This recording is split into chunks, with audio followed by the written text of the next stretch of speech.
Hi everyone, my name is Jorge Nunez. I'm an undergraduate at the University of California, San Diego, and the research I'm presenting today is titled Investigating the Efficacy of Shockwave Cancellation Mechanisms in Gas Turbines Utilizing Color Schlieren.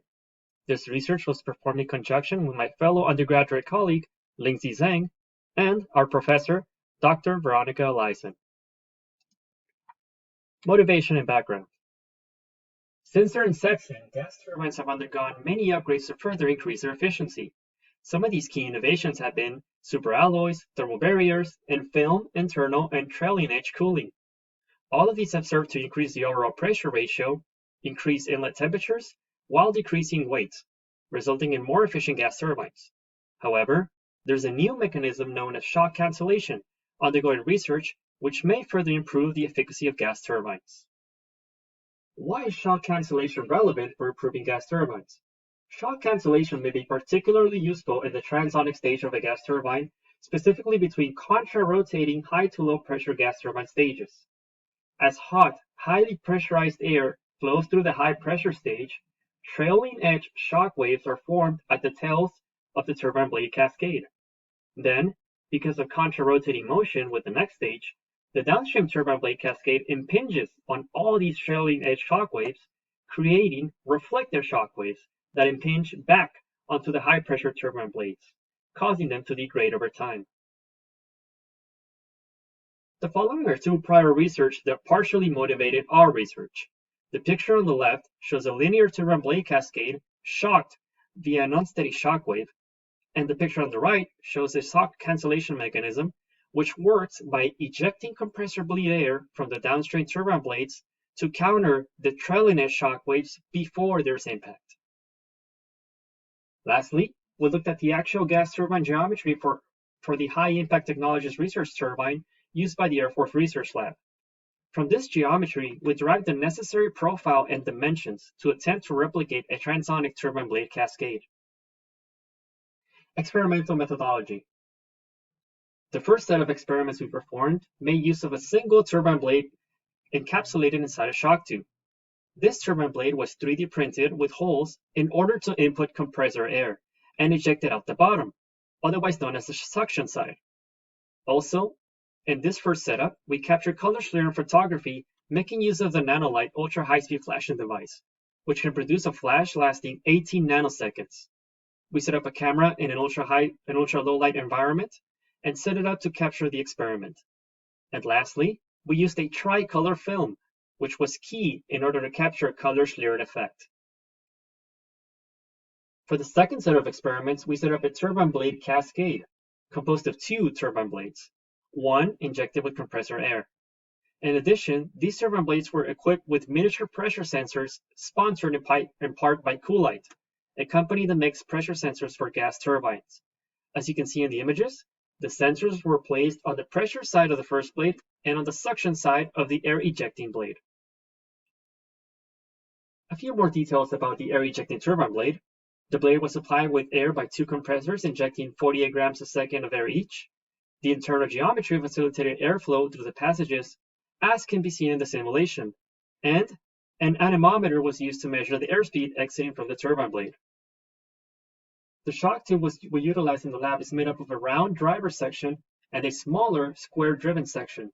The test section is outfitted with turbine blades and two sensors placed upstream from the turbine blades.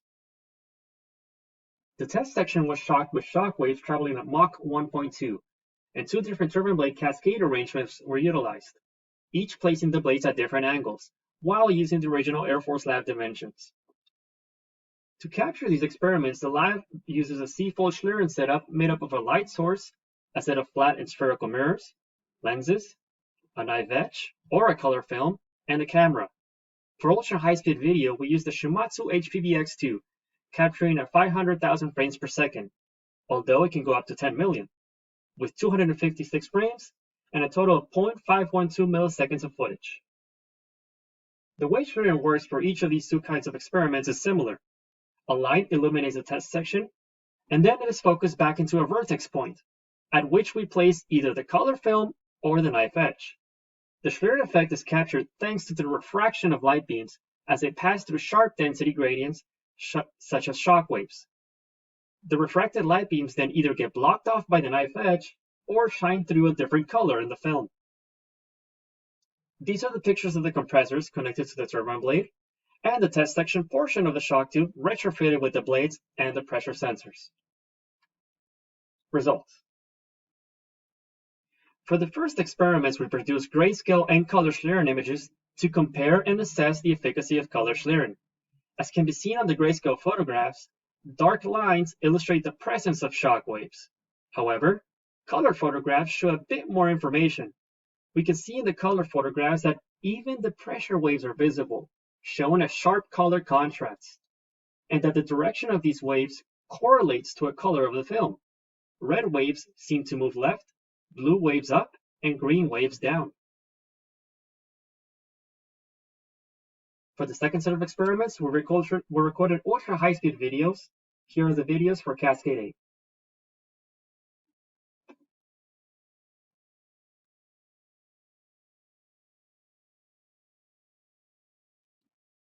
The data coming from this experiment shows that the pressure sensors pick up a reduction in peak pressures when the compressor is on.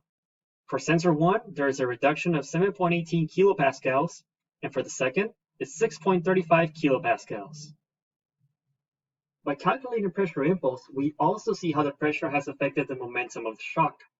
Over the time of the experiment, we can see that the difference in pressure impulse grows when the compressor is off and on.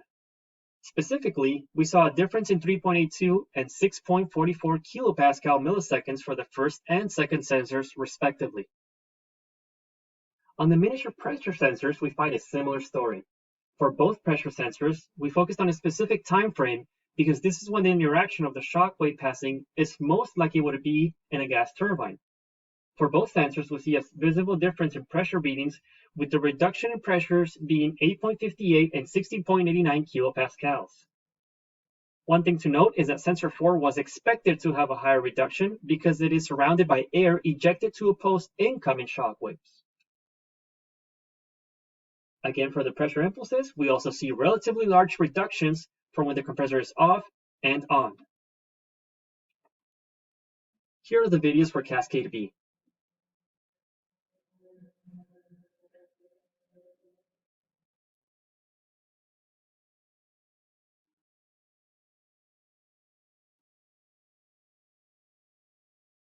The data for Cascade B shows that the upstream sensors 1 and 2 captured relatively large reductions in peak pressures, 13.16 and 16.57 kilopascals for the first and second sensors.